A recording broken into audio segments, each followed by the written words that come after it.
Hello, everybody, and welcome back to yet another episode of Goosebumps Podcast Can Be Murder. I'm your narrator slash main host. I'm your main host slash narrator, Bumps in the Night, and tonight I'm joined with two other co-hosts. Tonight I'm joined by the anime boss himself, an otaku life for me. What's up, y'all? How you be? You can just call him Josh. And I'm also joined by the Grinch. He's a world-renowned voice actor with many names, but he's just going to stick with the Grinch tonight. Yeah, hello. All right, and tonight we are conquering Give Yourself number, is this number 8 or 7? It's 8. Wow, we already 8 Give Yourself in. Okay, Give Yourself number 8, The Curse of the Creeping Coffin. I'm going to get right into the Beware page and we're going to go from there. As always, let's go over the rules real quick. Side note, if you guys, you have the book, right, Josh? Yeah, I have the book. If you happen to come across a difference in text when I'm reading, please stop me and let me know. This is something Grinch first pointed out when we read TikTok, You're Dead, where they changed the entire intro to the book. As always, we each get 1 life, so that means we have 3 tries to get through this book. We'll do a voting system. At this point, it's going to be a 2/3 majority rules vote. And of course, if we don't like a decision the group makes, we can burn a life to go the other way, but as we learned in the purple peanut butter, that's not always a winning choice. With that being said, let's get into it. Beware! Do not read this book from beginning to end. You can't believe it. You stare out the window at the creepy cemetery in your grandmother's backyard. The graves are moving. You're sure of it. Then you turn to see an even more frightening sight. Your grandmother's house is haunted by ghosts. Lots of ghosts. Evil ghosts who want you. Why are the creeping coffins creeping? Do you stay to find out, or do you race home? Even though a terrifying ghost is waiting there for you too. If you stay, you'll discover that the coffins are spelling a message in the graveyard. A message that spells out your doom. Unless you can find the ghost who is the keeper of the sword. Steal the sword and plunge it into the grave of the MPG. What's an MPG? You'll have to find out for yourself. But hurry, the ghosts are moving closer and closer. You're in control of the scary adventure. You decide what will happen, and how terrifying the scares will be. Start on page 1, then follow the instructions at the bottom of each page. You make the choices. Now this part's in all caps, so I feel like I have to yell it, so take a deep breath, cross your fingers, and turn to page 1 now to give yourself goosebumps. God, so cringe. Okay. I know, right? We do it for the fans. Page 1. I'm bored, you moan. I'm so bored, I could eat flies, just to see how they taste. Flies have germs. Your grandmother replies. It's a hot, sticky day in the middle of July. You plop down into a creaky old chair in your grandmother's kitchen. Your parents dropped you off yesterday before they left for their vacation. Dick move. I agree. Why would you just ditch your kid, bro? They must be on an adults-only cruise, if you know what I'm saying. I know. Swingers cruise. Yeah. All right. Your parents dropped you off yesterday before they left for their vacation, and already you could die of boredom. Your grandmother's old dog, Sparkle, yawns loudly. He crawls under the table. Moments later, he begins to snore. Hold up. Who names their dog Sparkle? Right? That's a weird one. I know just how you feel, Sparkle, you say. You sigh loudly. Why don't you go outside and find something to do? Your grandmother suggests. She looks up from the pie she's baking and nods towards the backyard. Go out there? You think? Into her backyard? No way. You glance out the window. It's probably 90 degrees in the shade. But you shiver. Your grandmother's house is right in front of an old cemetery. Rows and rows of crumbling tombstones just sit beyond the edge of her backyard. But that's not what scares you. What scares you is that the tombstones have been moving. Turn to page 2. I want to say real quick, he definitely hit the nail on the head here. It is like 90 degrees in July. Just saying. You noticed it right after you arrived yesterday. You saw the tombstones from your bedroom window on the 2nd floor. You could tell some of the graves had cool carvings on them, so you decided to go outside and take a closer look. But when you entered the graveyard, something was different. Strange. Some of the graves were out of place. Nah, can't be, you told yourself. Graves don't disappear. But still. From your bedroom window, you could have sworn there were 6 or 7 graves in the back row. And now there's only 3. Nah, you must have counted wrong. You decided to forget it and went to bed. When you woke up in the morning and glanced out the window, the coffins had moved again. Now there were 10 in the back row, and the middle row seems more crowded. It almost looked as if some of the graves were moving forward and some of the graves were moving backwards, and there was a big traffic jam in the center. The coffins were rearranging themselves, but how and why? So page 3. Your grandmother taps on your shoulder. She snaps you out of your daydream. Go on, she says. Go play outside. Outside? Out there? You shudder as you glance out the kitchen window again. Oh no, you cry. It disappeared. What disappeared? Your grandmother asks.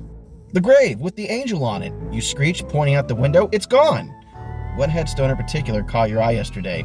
It had an angel carving on it. The angel looked so realistic you practically believed she could fly away. Did she? Your grandmother peers out the kitchen window. Don't be a goose. She scolds you. That tombstone is still there. You don't answer her. You can't. Your heart is pounding crazily, and your mouth has gone dry. You bolt out the back door. You've got to see it for yourself. But in the graveyard, you discover that your grandmother is right. The tombstone with the angel isn't gone. It's just moved.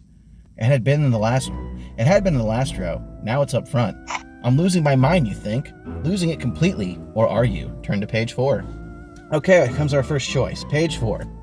You run back into the house shouting, Grandma! You yell. That grave with the angel on it. Your grandmother interrupts you. Don't have to shout, dearie. The angel? She looks up from her pie crust. That's a nice one. Oh, yes. That's Elmira Martin's grave. My old friend. Before you can explain about the moving gravestones, a voice on the far side of the room makes you jump. The name is Elvira Mara. The voice says sharply. Elmira. You can never get my name right. Your mouth drops open. A strange woman now stands in the doorway that leads from the kitchen into the hall. A very strange woman. Because she isn't leaving. She isn't a living, breathing woman. She's a ghost. Grandma, you begin. From the way your granny is humming to herself, you can tell she doesn't hear or see a scary visitor.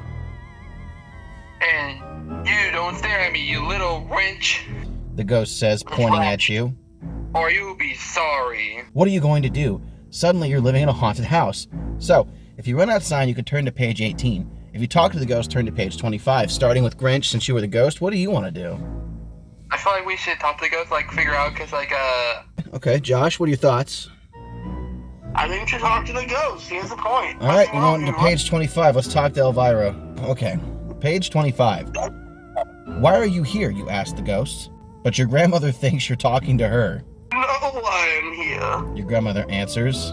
Don't be such a goose. I love that. For some reason, your grandmother can't see Elvira. You always wanted to have a special skill, but ghost spotting wasn't what you had in mind. You try to think of a way to ask Elvira a question without having your grandmother think you're completely crazy, but you can't, so you keep staring at the ghost.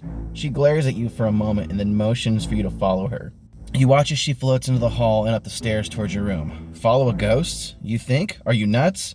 Just the idea gives you chills. If you follow the ghost, turn to page 49.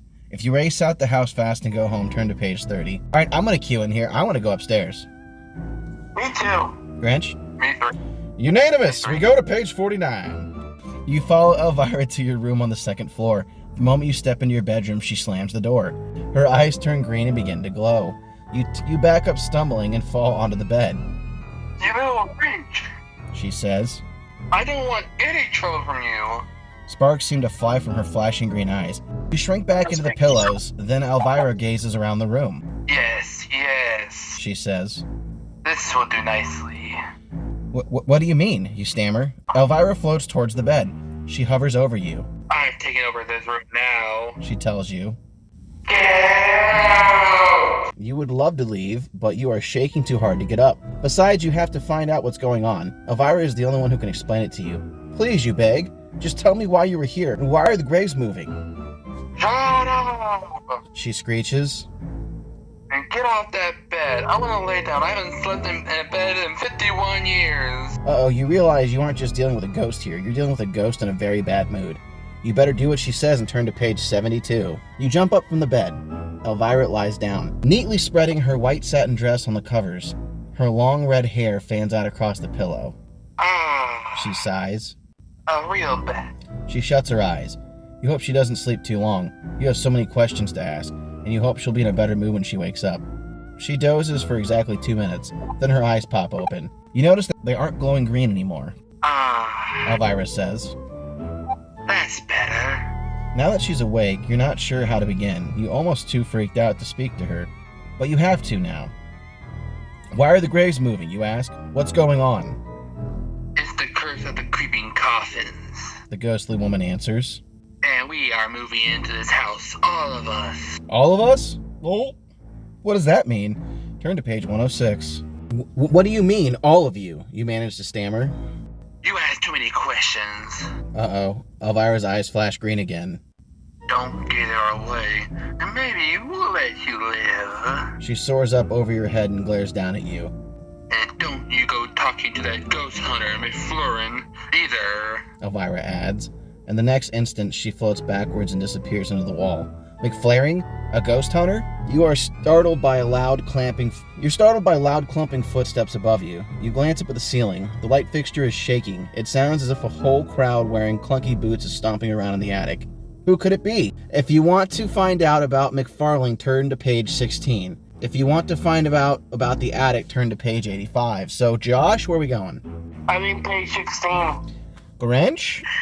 Page 16. Okay, page 16 it is. A ghost hunter? That's exactly what you need. But how are you going to find this McFarling guy? You dash out of your room and run down the stairs as fast as you can. You rush back into the kitchen. Grandma! You gasp, almost out of breath. Do you know someone named McFarling? Oh, don't go talk to me about McFarling. She says. That loon. He came around here last month and told me that he thought my house would be haunted soon. Said something about a curse, too. Can you imagine that? I don't want you going anywhere near that man. Well, let's face it, Granny's not going to be much help. So you race to the computer. On a hunch, you search for ghost exterminators. Bingo! There he is. Mac McFarling, ghost hunter. There may be hope after all. As long as you can get out of the house before Elvira finds out what you're doing. Shh! Tiptoe out the door to page 33.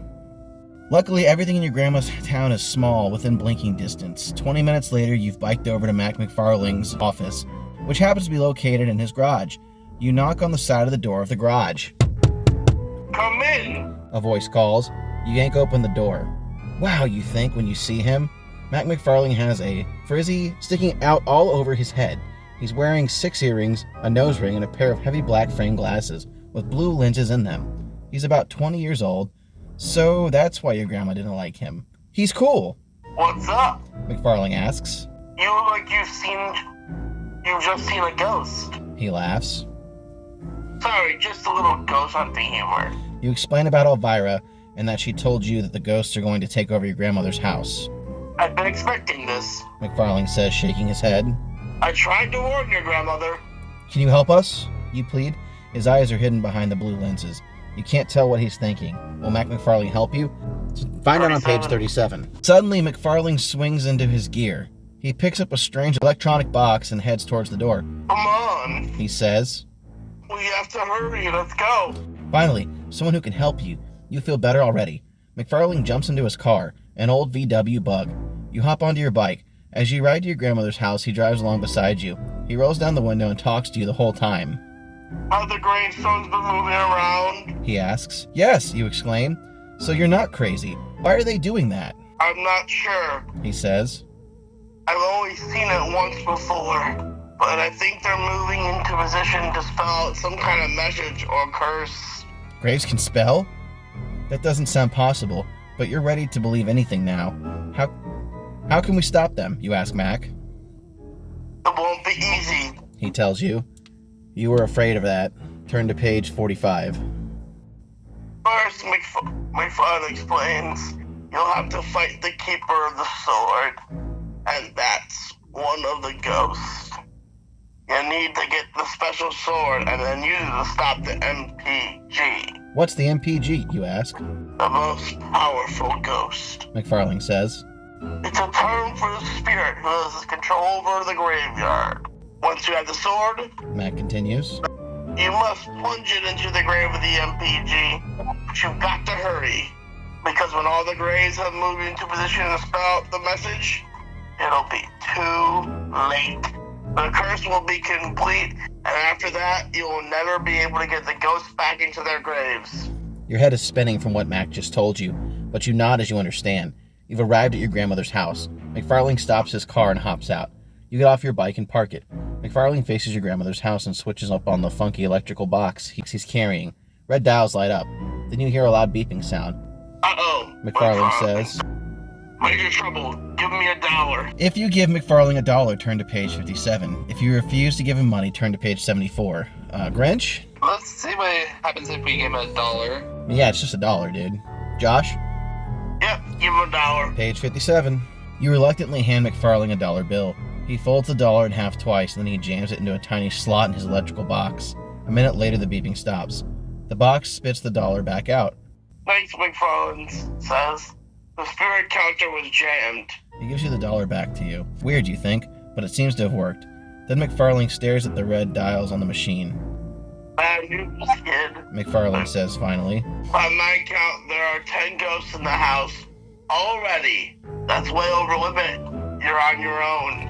He starts back to his car. Wait, you call after him. You can't leave me here, please. You have to help me. McFarlane hesitates for a minute. Then he shrugs. Then, okay, he says, this is what I'm willing to do. I'll help you make a map of the graveyard. Come on. A map of the graveyard? For what, you wonder? But you don't ask questions. You just follow Mac into the cemetery. And you do what he tells you. An hour later, you've got a drawing of the first 4 rows of gravestones. Turn to page 127. Page 127. Holy shit, it actually shows the drawing. I'm gonna have to include this in the podcast. Yeah, you don't have it? Page 127? Holy shit, it does! Alright, so, let's take a quick peep here, because I feel like this is important. They wouldn't have drawn this out if it wasn't. At the back of the graveyard is Grandma's house. Next to it, we have Rachel Young, Thomas Owen, Patrick Unger, Ben Wong, Elizabeth Ives, John Luckmeyer, Jane Luckmeyer, R.I.P., Mary Dawson. Mary Dawson, Gregory Ives. Is it weird that Gregory and Elizabeth aren't buried together? Yeah. And then you have Archibald Swope, Nancy Ottoman, Chester Ottoman, Robert North, and the rest of the graveyard. So in those, I don't see Elvira's grave, and I don't see anything that leads to be the most powerful ghost as of yet. All right, turn to page 65, guys. You stare down at the map of gravestones in your hands. You wonder how it can possibly help. Big trouble. Max says, peering over your shoulder. The message is already almost completely spelled out. What message, you ask, puzzled? Look at these first 4 rows, he says. The rest of the graves don't matter. That's why I didn't put them up on the map. Take a pen and circle the first letter of the last name on each tombstone. It spells out a message, don't you see? No, you don't see. And you won't see until you do it. Turn to page 127. Circle the first letter, the last name of each tombstone. It will spell out the message on part 1. When you've discovered the message, turn to page 91. So real quick, let's jump back to the page, 127. He said the first letter of each last name? The first letter and the last letter of each. You will die. Oh. It's supposed to spell out you will die soon. It's only missing an E. Oh. Yeah, because Y-O-U, you, W-I-L-L, will, D-I blank, and then S-O-O-N. You will die soon. All right, so now that we know the message, let's go to page 91. Oh no, you gasp. You stare at the map, at the message spelled out in the gravestones. You will die soon. So that's the terrible message the graves are moving around to spell. And is the you, or is the curse directed at your grandma? Either way, it's super bad news. Mac, you say, there's only one letter missing. Only one more coffin has to creep into place, and then the curse will be complete, Mac says. He turns and walks back to his car. Wait, you call after him. He stops, but only long enough to pull out a business card. Here, he says, we have to defeat the keeper of the sword. Then I'll tell you what to do next. Then he jumps back into his VW bug, leaving you standing in front of your grandmother's house. Oh, he calls as he starts to driving off. 2 things to remember. Be sure to find out the name of the keeper of the sword, and stay away from the Luckmeyer twins. The Luckmeyer twins, you think? If you've met the Luckmeyer twins already, turn to page 8. If you haven't met them, turn to page 64. All right, let's go to 64. By the way, Grinch, the next time a voice comes up, it's you, as long as it's not Grandma or Mac, okay? Okay. Keep away from the Luckmeyer twins. That should be easy, no problem. Twins are pretty easy to spot. Then it hits you. Do they always stick together? Are they guys or girls? How old are they? No way to know. Maybe this will be more difficult than you thought. You slink into your grandmother's house. You feel creepy knowing the place is loaded with ghosts. And how are you going to find the keeper of the sword? You don't have a clue. Your head swims as you wander up to the 2nd floor. Bam! A door bangs open and nearly hits you in the head. You jump back and peer into the hall closet. Don't go in there. A voice behind you warns. You whirl around and see a ghost, a teenager from another time. He's dressed in old-fashioned black velvet suit with a frilly white shirt. His hair is slicked back and combed neatly behind his ears. He's smiling, but it's a sneaky smile. Should you listen to him? So, if you stay out of the closet, stay out of the closet! Turn to page 12. If you see what's in the closet, turn to page 26. Starting with Josh, what do you vote? think we should take the ghost device and stay out of the closet. Grinch? Same. You know, I'm not going to argue with you guys because I already just not voted, but I do want to mention the ghosts don't want to give up the house. They're moving in. If there was an answer in there, would it not be hidden? He's trying to stop you from finding it. So, you stay out of the closet, turn to page 12. You decide to trust this guy. He's a little weird looking, but he seems harmless, even if he is a ghost. I'm John. The boy says. You gotta get away from here. The closet is full with horrible spirits. Quick, close the door. Hide in the basement. You do as he says, slamming the closet door hard. Then you run down the stairs to the kitchen, then into the basement. Why down here, you wonder, as you look around at that damp, grungy old basement beneath your grandma's house? You never liked this place. It's cold, it's dark, but even worse are the big, ugly crickets. They get in from the outside through the cracks in the basement walls. They hop all over the basement. You hate them. How come we have to hide down here, you ask? That's when you realize that John isn't with you. John, you call? Bam! You roll around and you see that the basement door slams shut. Click and locked. That ghost locked you in! Goddamn, called that one, boys. Turn to page 20. I knew it. I knew that ghost was up to some shit. Help, you cry. Let me out. You turn to see if there's another way out of the basement. Gross. Those disgusting crickets are hopping everywhere. There must be hundreds of them. The chirping is enough to make you go crazy. They hop from the windowsills. They jump up and down the stairs. They pounce from the sink to the floor. From the floor to the chair. Jump, jump, jump. Ah, one lands on your head. Yuck, you scream. You swipe at your head. Get off me! More greenish-brown crickets hop around your feet. You bang on the basement door. Let me out of here! You hear John snickering on the other side. What a creep, you think. Then it dawns on you. Hey, John! You call through the door. What's your last name? Luckmeyer. The ghost answers. Figures. Mac McFarlane was right. Uh-oh. John Luckmeyer mumbles on the other side of the basement door. Here comes trouble. What now? You've had enough trouble already in the form of a teenage ghoul. Turn to page 68. Also, that's historically wrong. Ghouls and ghosts are two different things. Ick! Another cricket plops on your head. Let me out! You yell again, pounding on the door. Immediately, the door swings open. Uh-oh, the ghost was right. Trouble has arrived, in a big way. It's your grandma, and she's steaming mad. What in heaven's name are you up to? Your grandmother scolds. You glance past her into the kitchen and you see what she means. The whole place is a mess. Flowers scattered all over the floor. Pots and pans are stacked on chairs and table. Every single item that was in the refrigerator is sitting on the kitchen counter. What on earth have you done? Your grandmother demands, pointing at the huge mess. Behind her back, you see ghostly John Luckmeyer with a big grin plastered across his smirking face. What are you going to tell her? If you decide to make up a story, turn to page 71. If you decide to tell her the truth, turn to page 112. So, I think we should make up a story. Grinch? Probably tell the truth. You know I what? should make up a story, bro. She doesn't believe in the ghosts already. Why not? Why now? Well, it's not that she doesn't believe in them, she can't see them. But again, seeing is believing, so fuck it. Let's go with the story. Page 71. I was trying to make dinner for you, Grandma, you say. If you told the truth, she'd think you were lying. Then you'd be in even bigger trouble. Well, Your grandmother's face begins to soften. Then John Luckmeyer floats over to you. Before you realize what he's doing, John picks up one of your grandmother's best china teacups. He knocks it onto the floor, right by your hand. The teacup lands with a horrible crash. Oh no! You start to open your mouth to explain, but then another ghost appears on the other side of you. This one's a girl. She's wearing an old-fashioned long white linen dress. Her hair is braided and the braids are wrapped around her head 3 times. hello. She says with a snicker. I'm Jane Luckmeyer. Great, you think. Another one, trapped between the Luckmeyer twins. She picks up the china saucer that goes with the teacup John just smashed, then she tosses it like a frisbee across the room. Somehow she makes it look as if you threw it. The saucer crash lands at your grandmother's feet. That's it. Your grandmother says. Go to your room. Page 124.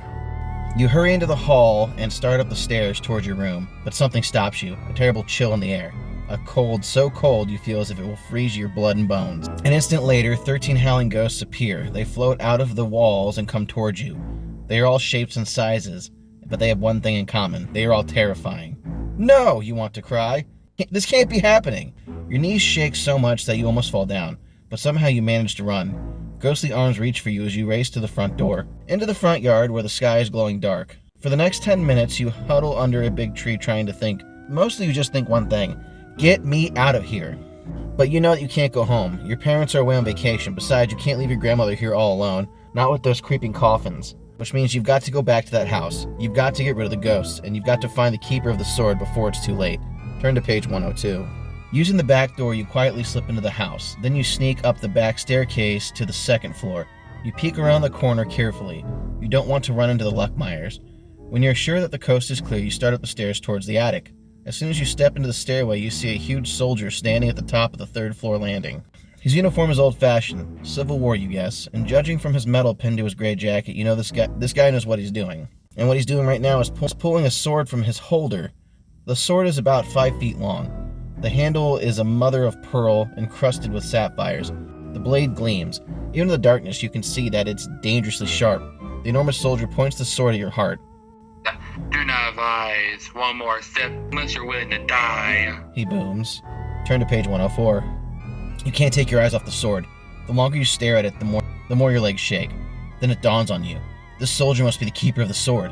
So what are you going to do? Run and hide? Definitely. Trembling in fear, you start to back up. That's when you feel a sharp point sticking into your back, right between you and your shoulder blades. Ouch! You cry out, turning around. Big trouble. Behind you is another ghost, and this one's dressed in a fencing costume. White canvas pants, a wire mesh mask, leather gloves. On God! The new ghost says. The voice echoes all around you. From the voice, you know this ghost is a woman. Then you realize something. She has a sword too. 2 ghosts, 2 swords, both dangerous. But only one has the sword you need. Which is it? Okay, so, time for another choice. If you think the fencer is the keeper of the sword, turn to page 99. If you think it's the soldier, turn to page 118. Grinch, what do you think?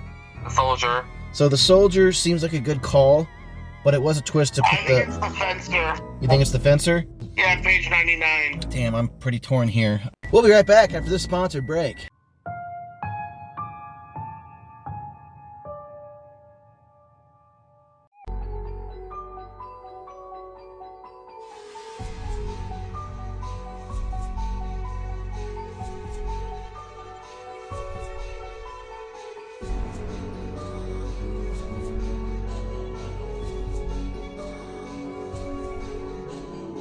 All right, I think we're going to go to page 118. I think it's the soldier.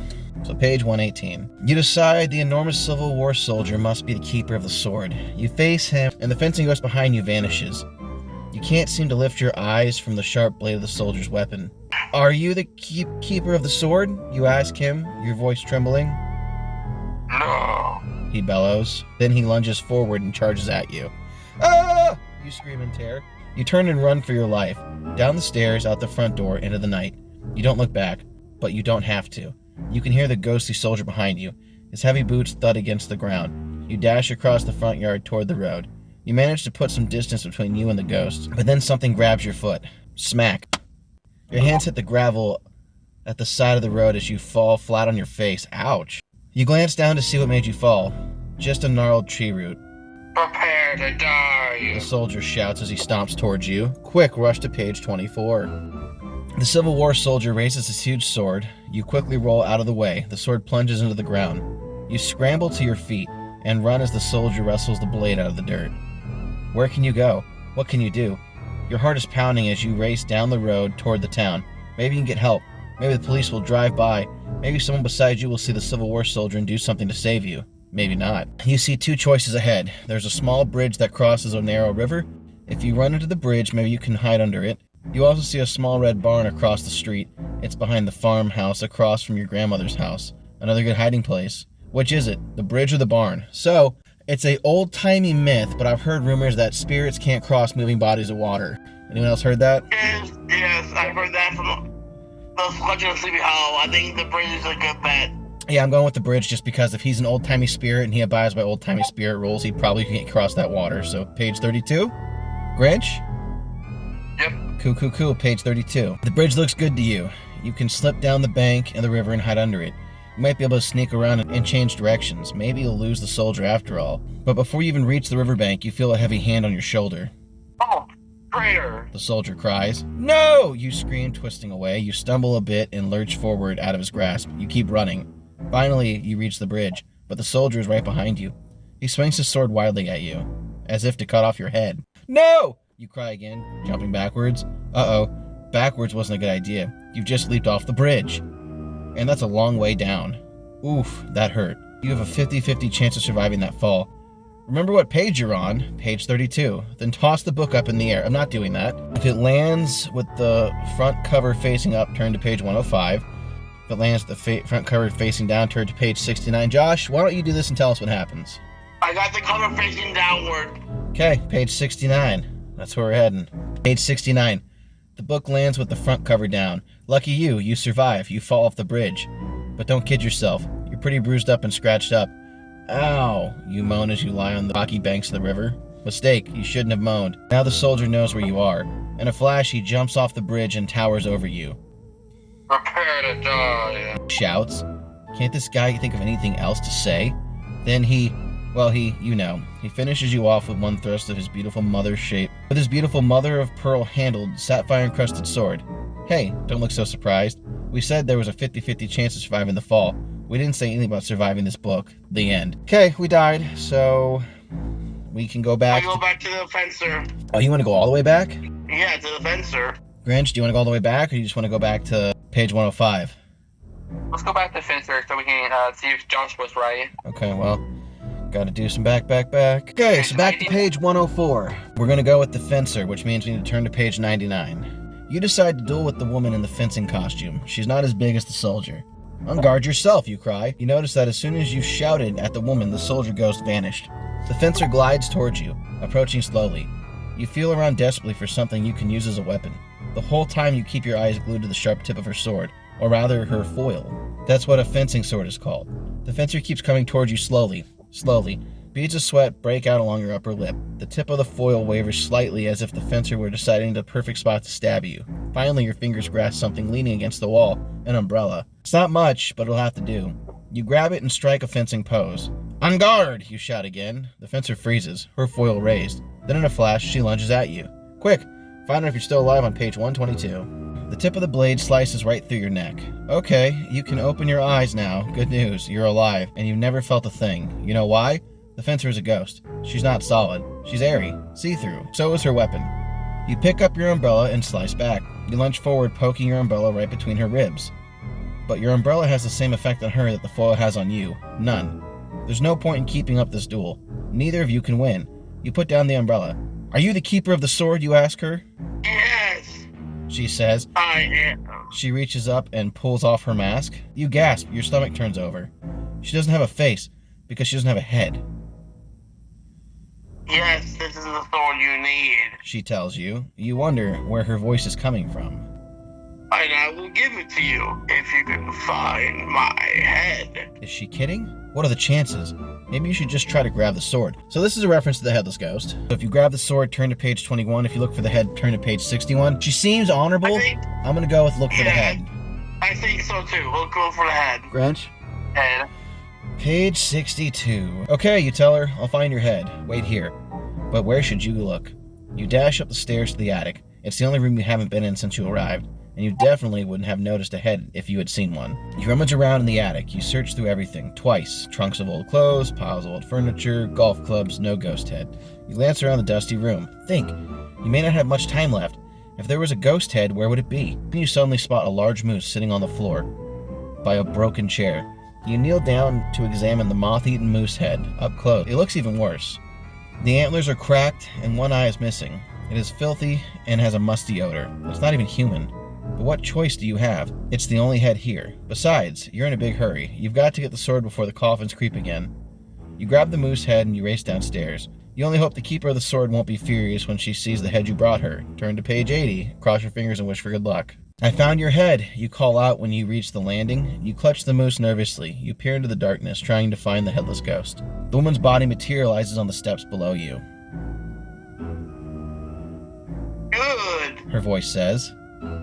You still can't figure out how she can talk. Just set it down right there on the stairs. Really, you think? This is going to work? Maybe the ghost hasn't seen the moose head yet. What will she do when she discovers that you've done? Trembling, you set the moose head down on the bottom step. You hold your breath. For a moment, nothing happens. Then the moose begins to shake. At first, it just rocks back and forth by a little. Soon, it starts vibrating wildly. The moose head begins to glow as if there were a light inside it. Then a ghostly woman's face appears inside the moose head. You can't believe it, but there it is. The face of Beauty, a young woman trapped within the dusty old moose head. Wow, you did it. You actually found her head. Turn to page 51. You stare at the glowing face. Your mouth drops open as the face rises out of the moose head. The woman's face floats up and hangs in midair right in front of you. Thank you, the head says. You have released me from my trap. Her eyes are large and bright blue. Her rubbery lips shimmer in the darkness. Her long black hair hangs down, falling below the neck. Her neck, you glance at it and try not to scream. Torn flesh dangles from the bottom of her neck. Blood drips from the ragged edges. Suddenly you realize what you're seeing. It looks as if her head had been chopped off. Your stomach turns at the side of the bloody neck. You notice the ghost's body is still hovering below you. It floats up and steps and somehow attaches to her head. Where are you? Sorry. Page 41. Oh, thank you. She says once she's in one piece, she hands you her foil. I am the keeper of the sword. Take this, and you use it as you will. I must return to my grave. You remember Mac McFarlane's instructions. Wait, you call. What's your name? Sarah. She whispers as she fades away. Then she's gone. You run to the phone and you dial Mac McFarlane's number. When he answers, you tell him you got the sword. Listen carefully. Find her grave in the graveyard. Write down the year for their death. It's a special number. You'll need it. Then plunge your sword into the grave of the MPG. That's the only way to keep the graves from spelling out the curse. But how do I find the MPG, you ask? Call waiting. Gotta go. He hangs up. Call waiting, you think? What a liar. He just doesn't know how to help you find the MPG. Now what? If you go to the graveyard, turn to page 96. If you think the MPG will come to you, turn to page 125. Grinch, what do you think? Go to graveyard. Josh? Or graveyard. Yeah, graveyard seems about right for me. You race out to the graveyard. You've got to find the fencing woman's grave. Then it hits you. You only know her first name. Sarah. Sarah who? You run up and down the rows of tombstones searching for a grave marked Sarah. Naturally, you find two. One is Sarah Grayson, born in 1820, died in 1895. The other is Sarah McGinnis, born in 1918, died in 1940. It's up to you. Which is the right Sarah? Think very carefully, then pick one. You balance your sword on one arm and you feel around your pockets. You pull out a broken pencil from your jeans and you glance down to find a crumbled gum wrapper on the ground. You grab it. With shaking fingers, you write down the year of Sarah's death, and hopefully you chose correct. Have you written down the date of Sarah's death? Good, because something terrifying will happen behind you. You really don't want to keep your back turned, so put down your pencil and turn to page 114 if you dare. Alright, so I guess let's just pick the death. Pick a date. We're either going 1895 or 1940. Now I want you to think about this. With fencing, I don't think fencing was really popular until the 1900s. Using logic, I'm going with 1940. Fencing was popular because it was done around the 1700s. Was it really? Yes. But would they let a woman fence? No, that will be more on 1800s to the 19. I'm going to go with 1918. So, Okay. she died in 1940. Let's roll with it. Page 114. You don't like the prickly feeling on the back of your neck. You turn around slowly and gasp. The coffins have moved again. You can tell because you wandered out in front of the graveyard, and you're standing in the first row. The row that spelled out you and the curse, the row that used to have only 3 tombstones, but now the front row is crowded with graves, 7 of them. 4 more coffins have crept into place. You glance toward the back of the graveyard and notice new empty spots. It's true, the tombstones are spelling again. Your heart pounds as you run along the row, trying to see what the new initials spell out. Bannister, Oswald, Thackeray, Hamilton, both. Oh no! Now the message is you will both die soon. Turn to page 31. Your throat tightens in terror. Your heart pounds wildly. Both you and your grandmother are cursed now. Your granny can't even see the ghost. She won't be able to save herself. It's all up to you. You grip the sword so hard your hand cramps. You've got to stop the coffins from moving again. You've got to do it now before the final coffin moves into place and the curse is complete. Who is the MPG? One more letter, you mutter. Only one more letter is all needed to spell out the message. The last letter in the word die. The letter is E. Then it hits you. The most powerful ghost must be someone whose name starts with the letter E. That's it. You may live after all. You run through the graveyard looking for the tombstone, searching for E's. You find 3. Melvin Eastep the second, and Brandon Eastep. But which is the most powerful ghost? You could guess, or you could go to the house and ask Elvira for help. So, if we guess, we take a stab on page 48. If you ask Elvira for help, turn to page 28. Josh? I think you should go ask Elvira. Grinch? Elvira. I was thinking we just guess, but okay. Page 28. Yeah. You decide to play it safe by asking Elvira for help. You turn and race into the house. Your grandmother is watching TV in the den. You dash past her. She doesn't even look up from her program. The eerie light from the television is the only light in the whole house. You hurry back towards the stairs of your room. You've got to find the MPG, and there's only one person or ghost who might be able to help you. You flip a light on in the small guest bedroom. A piercing shriek shatters the night. Now what? Cover your ears and turn to page 15. Turn off that stupid light. Elvira screams. I'm trying to get some sleep. Sorry. You quickly flick off the light, but you don't have any trouble seeing Elvira. She glows in the dark. I have to ask you something, you tell her. But she pulls the pillow over her face. This isn't going to be easy. She's one sleepy ghost. Then you have an idea. You flick on the light again. Elvira sits straight up and lets out a piercing wail. Elvira, you say. I'll turn off the light if you answer one teeny question. Then you can sleep as long as you want, I promise. Her eyes begin to glow green again, but she looks very sleepy. Maybe she'll be too tired to hurt you. Who's the most powerful ghost in the graveyard? You blurt out. Elvira blinks a bit. She says, I say Melvin Epson boy. He does tend to rule us with an iron hand. The E-Step boy, you mutter. But there are two of them, Melvin II and Brandon. Which one? But Elvira doesn't answer. She falls asleep. And you promised her you wouldn't wake her up again. Hurry to page 43. You run out of the room, leaving Elvira snoring and peacefully in bed. You head back to the graveyard. You're going to have to take a chance. One of the E-Step boys, and fast, before the graves move again. Only one letter left before the curse is complete. That's what's going through your head. When you reach the graveyard, you are almost out of breath from running up and down the stairs so many times.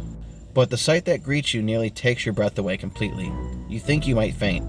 The graveyard is filled with ghosts, horrible ghosts. One of them, an old man with long, stringy hair, carries an axe. A woman sobs. A head without a body passes, then a body without a head. Each ghost is worse than the last. Then you remember the fencing foil in your hand. You raise the sword to fend them off. It works. They float around the graveyard, but they don't come near you. You run straight for the E-Step graves.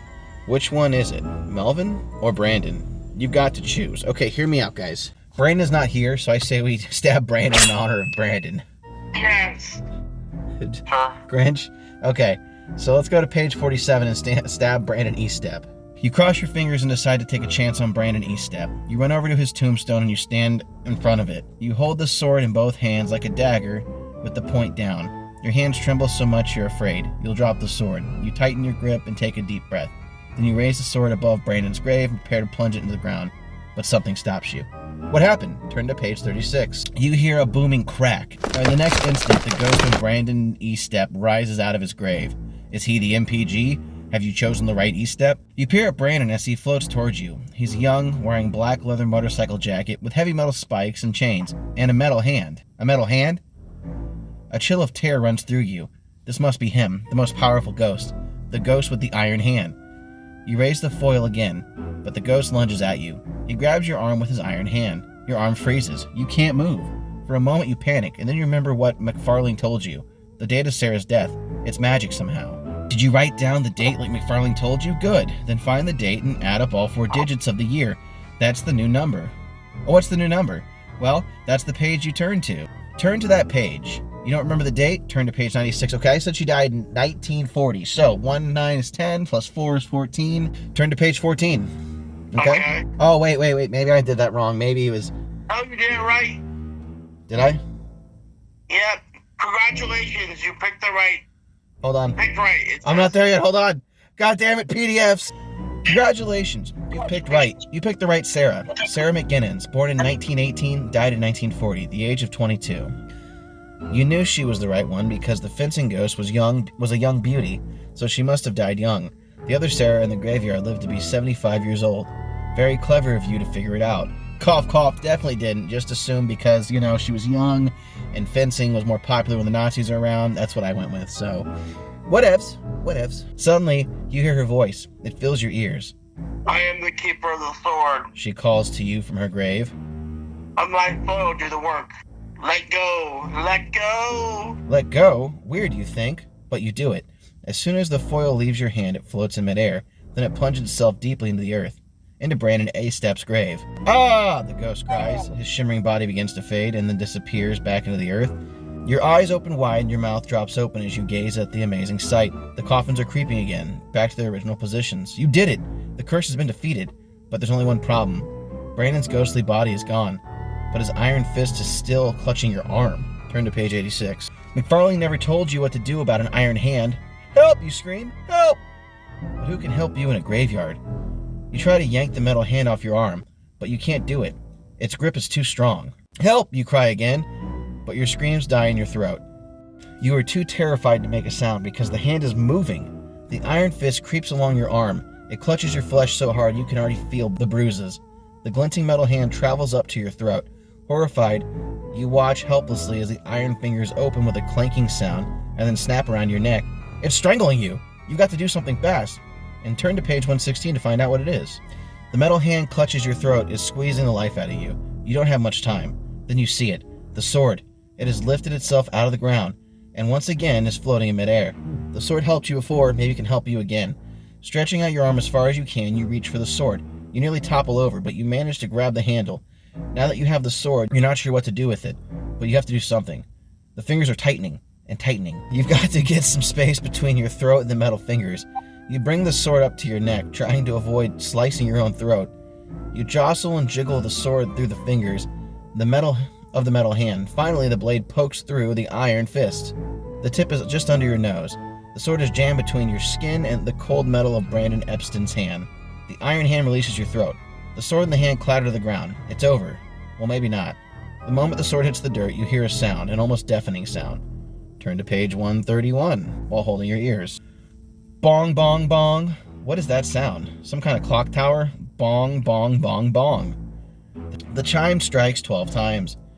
At exactly midnight, the iron hand and the sword vanish, and your grandmother appears in the doorway of her house.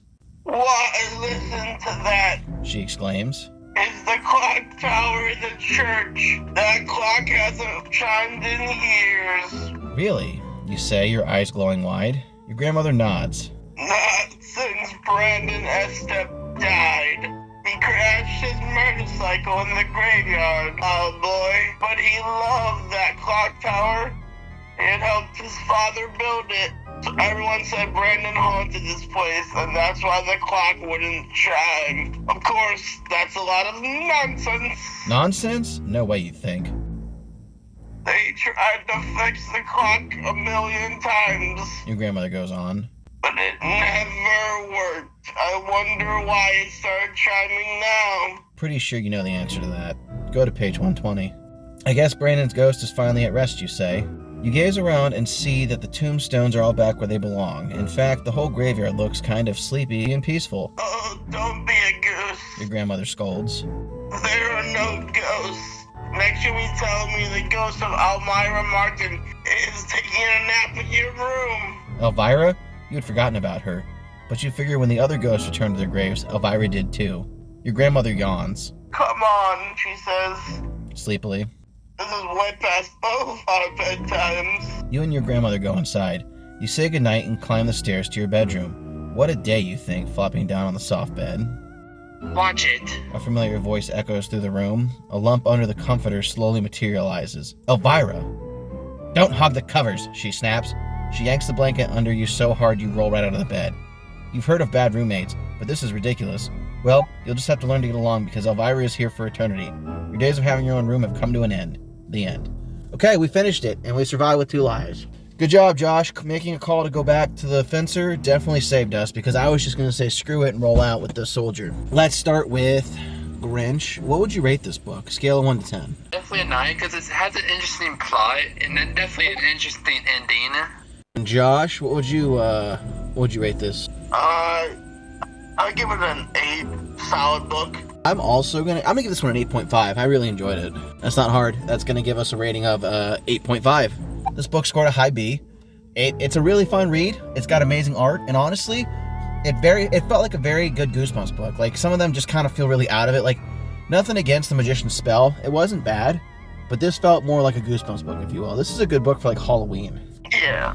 But I'm excited to read it again someday. Like, this is definitely one I'll come back to at some point. Not all of them, but definitely this one. Like, I would read this over Batwing Hall any day of the week. Yeah, definitely. Same. Okay, so Grinch, what's one thing you didn't like about this book? I feel like we didn't get to see enough of the ghost. Okay. Josh, what did you not like about this book? What I liked about this book, probably that there weren't many ghosts. I also didn't like Mac. He was a 20-year-old Yeah. man. It's what they be. Yeah. All right. Like, for me, yeah, honestly, just, there wasn't much I didn't like about it, honestly. Like, I can't really think of one thing I disliked. Was it a perfect book? No. But I enjoyed it all the way through. There wasn't a single point where I was like, oh my god, this is dragging. Maybe the twins. I hate that, like, bratty bullshit, but whatever. That about wraps it up for this episode of Goosebumps Podcast, Can Be Murder. Join us next week as we're going to be covering... We're reaching double digits here. We'll be reaching The Scarecrow Walks at Midnight, Goosebumps number 20. Yay. This is the first Goosebumps that has the official Goosebumps slime logo on the spine. The rest of the ones have just a generic print. Because this is when it was officially this series. With that being said, closing statements, starting with Grinch. If your grandma moves into a graveyard, please tell her to move somewhere nicer. Josh, closing statements. Next time you're in the cemetery, keep a close eye on the grave. They might just move. Okay, that's fair. Like I said, definitely a great book. Give it a read. If you haven't read this, see what happens to you. I mean, we just walked you through how to win it, but still. All right, with that being said, like I said, thanks for watching. Make sure you click the subscribe button if you want to be part of the podcast. Join the Discord, and you can be on an episode with us. That's all I got for now. We'll see you in the next one.